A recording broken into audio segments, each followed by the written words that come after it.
Bismillahirrahmanirrahim. Assalamualaikum warahmatullahi wabarakatuh. Eh, Baik, perkenalkan kami dari kelompok 13. Di sini ada saya, Syarah Salimatus Sadia, bersama rekan saya, Santi Sudarsi. Kami akan mempresentasikan chapter 13 mengenai Designing and Integrating Marketing Campaign in the Digital Age. Baik, udah mulai. Managing Integrated Marketing Communications atau IMC ini adalah pendekatan untuk mengelola kampanye komunikasi melalui penggunaan alat komunikasi yang berbeda, yang terkoordinasi, bekerja sama dan memperkuat satu sama lain untuk memungkinkan perusahaan mencapai tujuan strategisnya. IMC memiliki 4 tingkatan. Yang pertama itu integrasi horizontal, yang merupakan koordinasi seluruh tindakan pemasaran yang relevan, termasuk pengemasan, penetapan harga, promosi penjualan, dan distribusi. Dalam kampanyenya, komunikasi untuk mencapai dampak pelanggan yang lebih maksimal. Yang kedua ada integrasi vertikal, melibatkan penyelarasan tujuan komunikasi dengan tujuan tingkat yang lebih tinggi lagi, yang memandu strategi pemasaran perusahaan secara menyeluruh.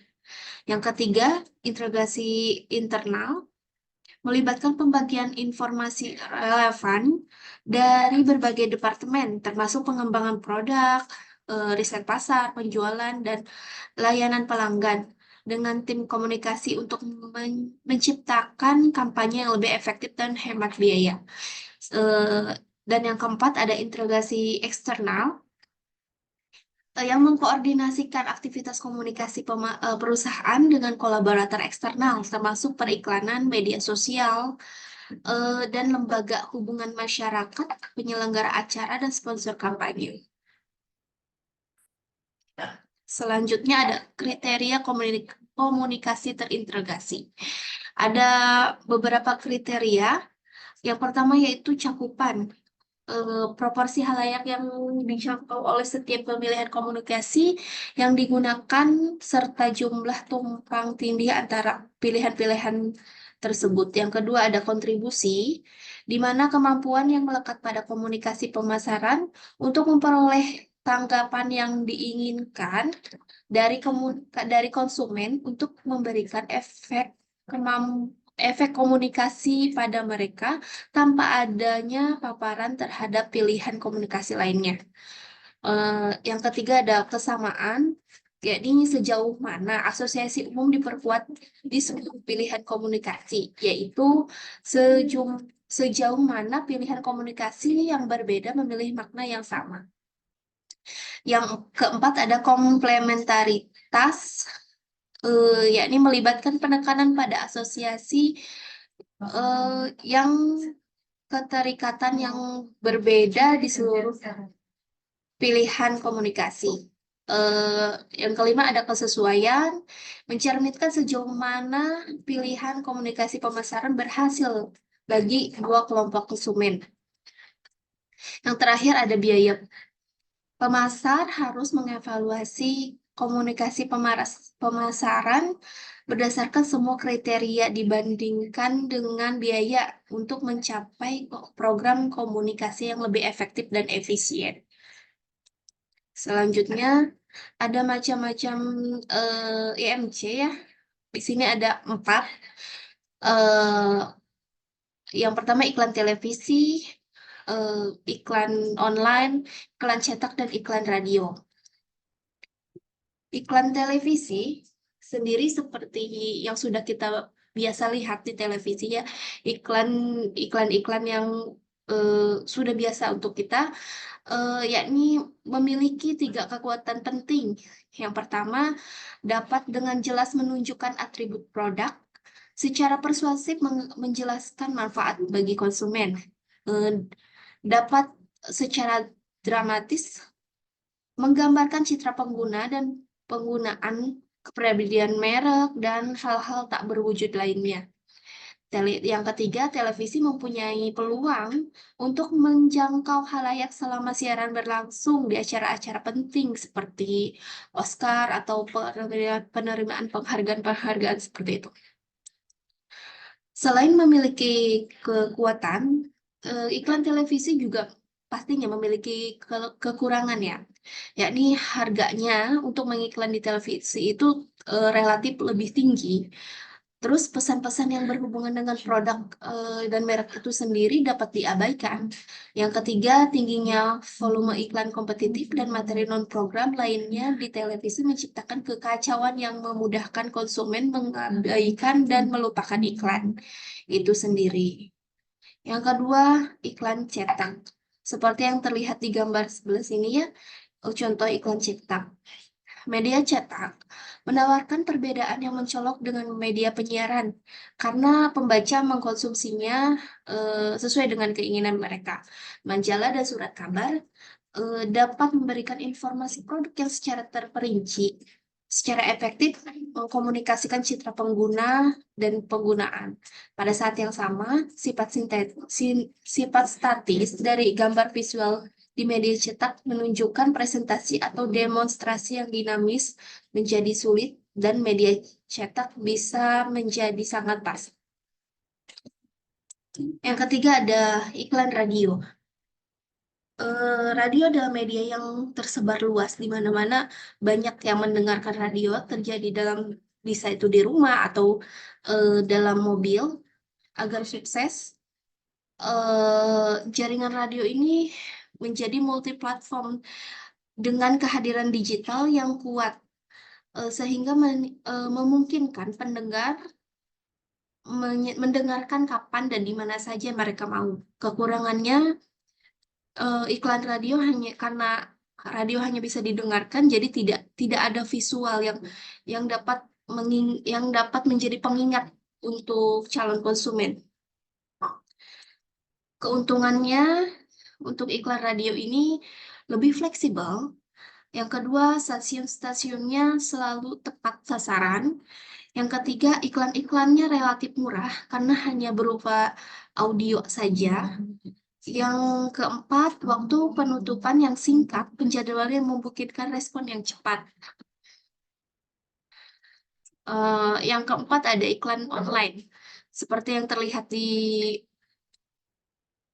sana ya, iklan online.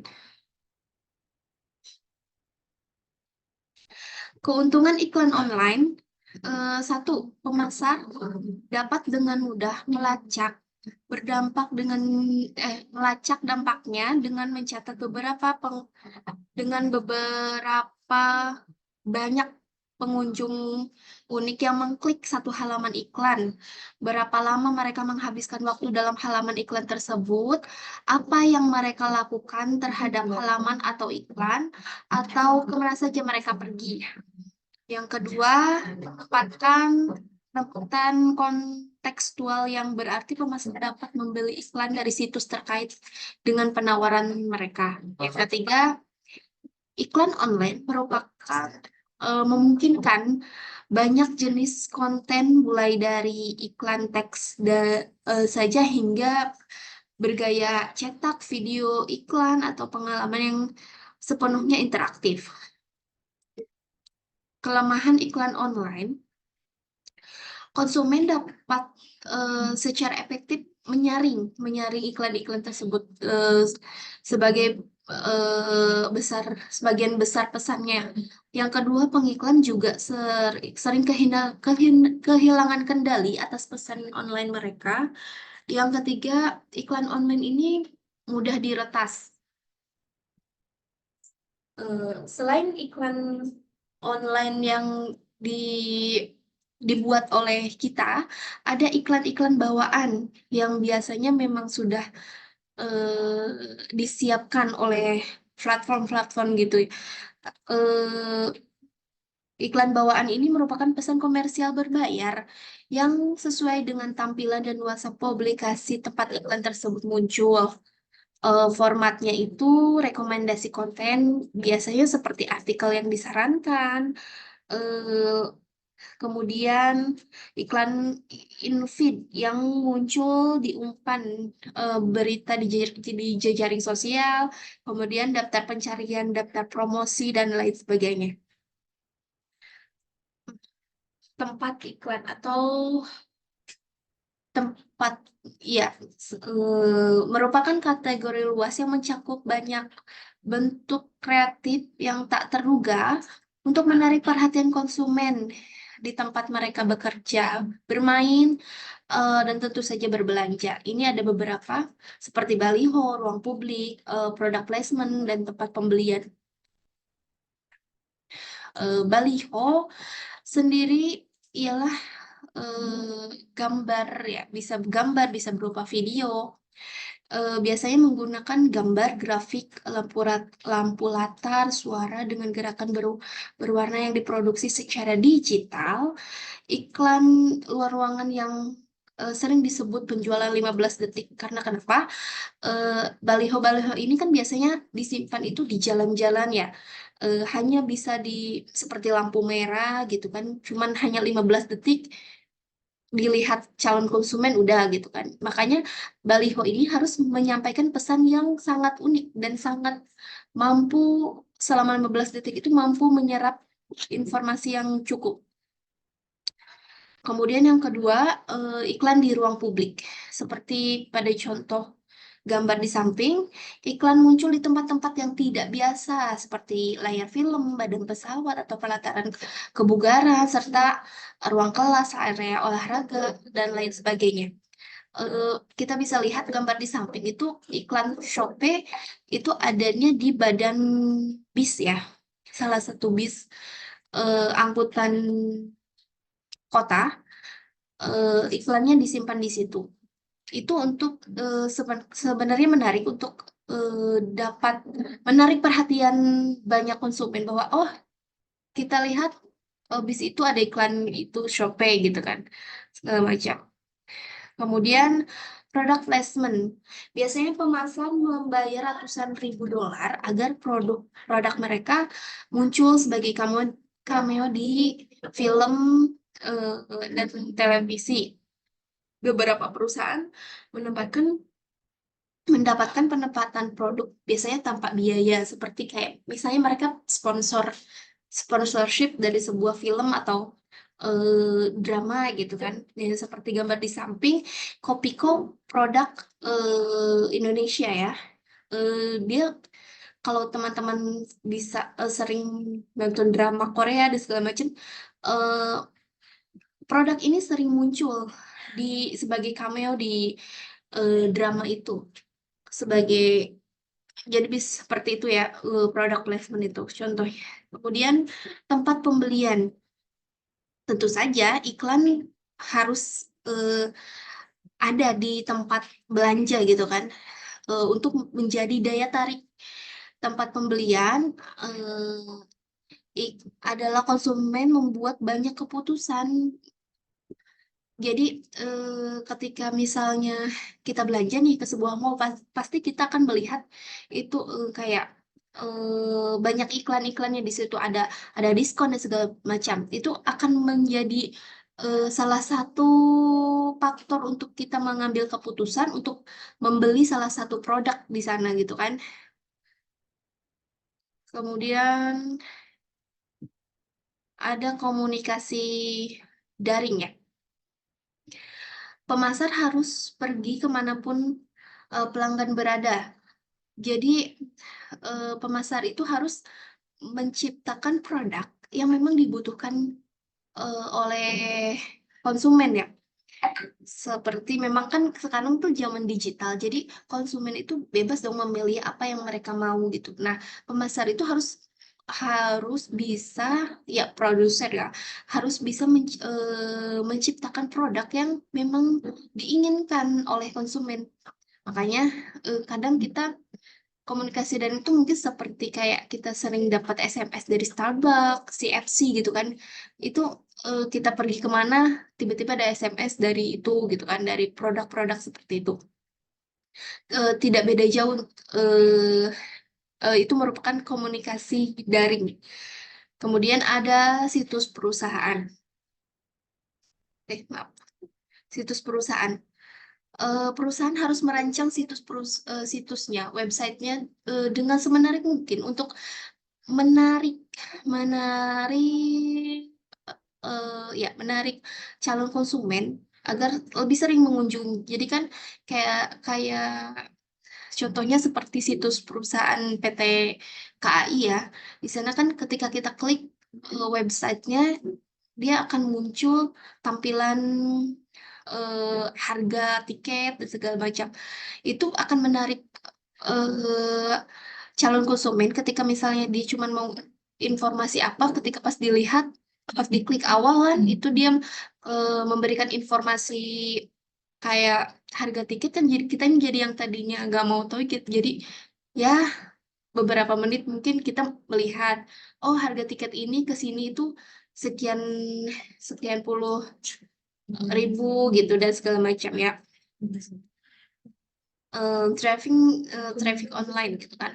Nah, pemasar atau kita sebagai manajemen pemasaran atau eh, sebuah perusahaan itu harus mampu mengoptimalkan mesin pencarian SEO atau SEM, SEM.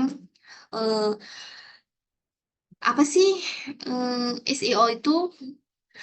Yaitu menjalankan aktivitas yang dirancang untuk meningkatkan kemungkinan bahwa tautan untuk suatu merek mendapat peringkat setinggi mungkin di urutan semua tautan tidak berbayar. Nah, SEO itu tidak berbayar ya. Jadi eh, agar kita agar website kita tetap ada di teratas teratas mesin pencarian, kita bisa menggunakan SEO gitu kan. eh tapi trafficnya ya berarti harus sebanyak mungkin calon pelanggan yang mengklik website kita. Sedangkan di SEM itu sama sih, sama SEO tuh sama-sama apa sih namanya, untuk pencarian juga, cuman dia lebih lebih ke berbayar. Jadi menggambarkan aktivitas di mana perusahaan membayar perusahaan mesin pencarian untuk ditampilkan secara dalam hasil pencarian dan kata kunci tertentu yang berfungsi untuk proxy. Nah, jadi kalau kalau SEO itu gratis, nah kalau SEM ini lebihnya berbayar gitu. Kemudian selanjutnya akan dijelaskan oleh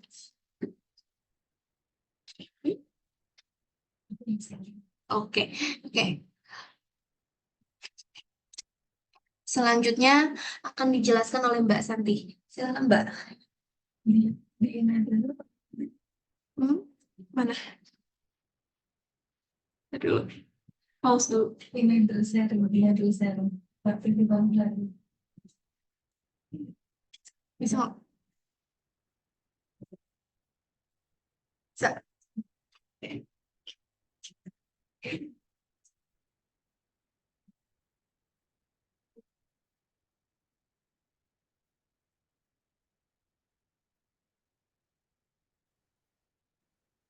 Terlihat Sudah silakan.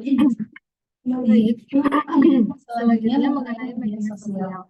Media sosial itu memungkinkan antara pemasar dan konsumen untuk berkomunikasi secara aktif. Dalam media sosial, konsumen itu bisa berbagi teks, gambar, audio, dan video satu sama lain dengan jadi bisa saling mengirimkan gitu. Dalam penggunaan media sosial ini juga relatif murah. Jadi media sosial ini diharapkan membantu para pemasar dalam memasarkan secara efektif dan efisien. Kemudian pertumbuhan media sosial. Sosial media ini membuat konsumen terhubung dengan merek secara lebih dalam dan lebih luas. Akhir-akhir ini pertumbuhan media sosial sangat pesat. Rata-rata dari manusia yang memiliki handphone secara aktif menggunakan media sosial. Hal ini harusnya dimanfaatkan oleh perusahaan dan pemasar untuk meningkatkan pemasaran produk mereka. Kemudian berikutnya adalah sosial media platform. Ada 4 ya, ada jejaring sosial, komunitas dan forum online, ada blog, juga ada ulasan pelanggan. Yang pertama adalah komunitas dan forum online. Komunitas dan forum online hadir dalam berbagai bentuk dan ukuran. Banyak yang diciptakan oleh konsumen sendiri atau kelompok konsumen tanpa kepentingan komersial. Jadi mereka secara sukarela mengulas suatu produk atau afiliasi dari perusahaan. Jadi seseorang yang dibayar perusahaan untuk membuat review di komunitas dan forum online. Pada forum online ini mereka dapat berkomunikasi secara langsung dengan perwakilan dari perusahaan. Contohnya di Indonesia itu yang besar itu adalah Kaskus ya. Terus ada juga Detik Forum. Kemudian blog. Blog itu mempunyai daya tarik ya karena mereka biasanya menyatukan orang-orang dengan minat yang sama. Perusahaan itu bisa membuat blog mereka sendiri dan secara hati-hati memonitor blog orang lain karena blog itu punya dua sisi. Sisi positifnya, jika konsumen itu senang dengan produk dari perusahaan, mereka akan mengulas ulasan positif. Tapi sisi negatifnya, ketika mereka memasang ulasan negatif, semua orang dapat mengakses blog tersebut dan terpapar informasi negatif tersebut. Berikutnya adalah jejaring sosial, dapat kita lihat seperti Facebook, LinkedIn, YouTube, TikTok, WhatsApp, dan Instagram. Dalam media sosial ini, pemasar juga seringkali menggunakan fitur-fitur iklan yang disediakan oleh pengembang medsos tersebut. Jadi misalnya kita menggunakan Instagram atau Facebook, secara tiba-tiba ada pop-up iklan yang muncul. Itu yang digunakan oleh perusahaan membayar kepada penyedia media sosial. Kemudian berikutnya adalah ulasan pelanggan. Seringkali kita lihat di Google itu ada review. Misalnya kita mencari sebuah restoran ya, itu ada kolom review tersendiri. Dari situ calon konsumen dapat memanfaatkan review itu untuk menemukan informasi mengenai produk yang akan. Nah, selanjutnya adalah komunikasi mobile. David Bell dari Wharton mencatat 4 karakteristik khas perangkat seluler ya. Yang pertama, perangkat ini terikat secara unik pada satu pengguna. Jadi biasanya satu handphone itu dipakai oleh satu orang ya. Kemudian handphone itu bisa dibawa kemana-mana. Kemudian dalam handphone juga sudah ada fitur yang memungkinkan orang untuk berbelanja atau konsumsi secara langsung dari handphonenya. Kemudian juga bisa digunakan untuk media komunikasi yang sangat interaktif ya. Smartphone juga dapat dimanfaatkan untuk meningkatkan loyalty program, di mana konsumen bisa melacak kunjungan dan barang yang dibeli dari toko online. Melakukan pemasaran ini lebih menantang pada era smartphone, namun kelebihannya adalah konsumen sangat terikat dengan smartphone-nya dan lebih sering online. Jadi perusahaan atau pemasar itu harus memanfaatkan momen ini untuk meningkatkan iklan-iklan mereka yang muncul dalam pop-up aplikasi konsumen. Kemudian selanjutnya adalah event dan experience. Event dan experience ini biasanya perusahaan memberikan sponsorship pada olahraga misalnya. Tujuannya adalah untuk memperluas dan memperdalam hubungan merek dengan target pasar. Nah, mengapa memberikan sponsor? Tujuannya adalah yang pertama untuk mengidentifikasi target pasar tertentu dari hidup mereka. Kemudian yang kedua untuk arti penting dari sebuah perusahaan atau produk. Yang ketiga untuk menciptakan atau memperkuat persepsi asosiasi citra merek utama. Kemudian meningkatkan citra perusahaan. Kemudian yang selanjutnya untuk perdagangan dan kesempatan melakukan promosi. Untuk menghibur klien atau memberi penghargaan pada pegawai berprestasi, kemudian untuk mengekspresikan komitmen pada sebuah komunitas atau sosial, kemudian yang terakhir untuk menciptakan pengalaman dan membangkitkan. Nah, tujuannya itu dari event tadi adalah untuk creating experience ya. Experiential marketing itu adalah menghubungkan produk atau jasa dengan pengalaman yang unik dan menarik. Beberapa perusahaan menciptakan pengalaman untuk menstimulasi pelanggan dan media massa, misalnya dengan mengundang konsumen target mereka untuk mengunjungi pabrik. Contohnya adalah perusahaan Boeing, perusahaan coklat Hershey mengadakan tur perusahaan untuk menarik jutaan pelanggan. Kemudian selanjutnya adalah word of mouth atau yang biasa dikenal di Indonesia sebagai istilahnya ketok power ya. Di konsumen itu menggunakan word of mouth untuk membicarakan berbagai macam produk setiap hari, dari film, acara TV, jasa travel, atau produk-produk retail. Dengan aplikasi YouTube, Facebook, dan Instagram, pelanggan dan pengiklan dapat mengupload iklan dan video yang dapat dibagikan kepada jutaan manusia yang melalui fitur share. Namun biasanya sebuah merek yang dibicarakan secara lisan tidak melalui media sosial menjadi lebih mudah diingat. Jadi misalnya ada rekomendasi dari saudara itu membuat konsumen itu lebih percaya untuk membeli produk tersebut. Kemudian publisitas. Publisitas itu dilakukan dengan mengamankan ruang editorial ya, di mempromosikan produk, jasa, ide, tempat, orang atau organisasi. Publisitas kreatif dapat mempengaruhi kesadaran masyarakat dengan biaya yang lebih murah dibandingkan dengan biaya periklanan.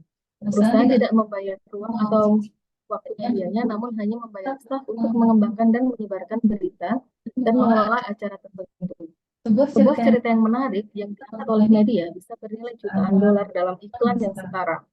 Jadi publisitas ini lebih murah dibandingkan iklan televisi. Beberapa ahli mengatakan konsumen 5 kali lebih mungkin terpengaruh oleh editorial dibandingkan dengan iklan. Di sini ada peran publisitas dalam pemasaran. Yang pertama, biasanya publisitas dilakukan ketika meluncurkan produk baru. Yang kedua, untuk repositioning produk yang telah netral. Yang ketiga, membangun minat pada produk. Yang keempat, membangun image perusahaan yang menguntungkan produknya. Kemudian yang kelima, memberikan pembelaan terhadap produk yang memenuhi standar.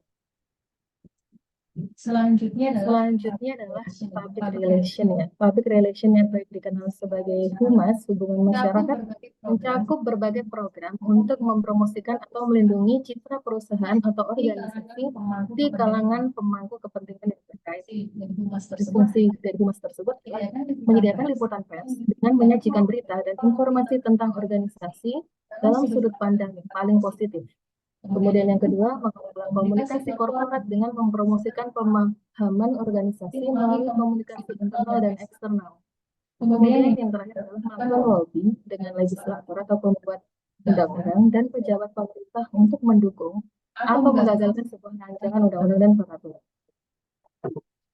Berikut adalah bentuk-bentuk public relation. Yang pertama ada publikasi.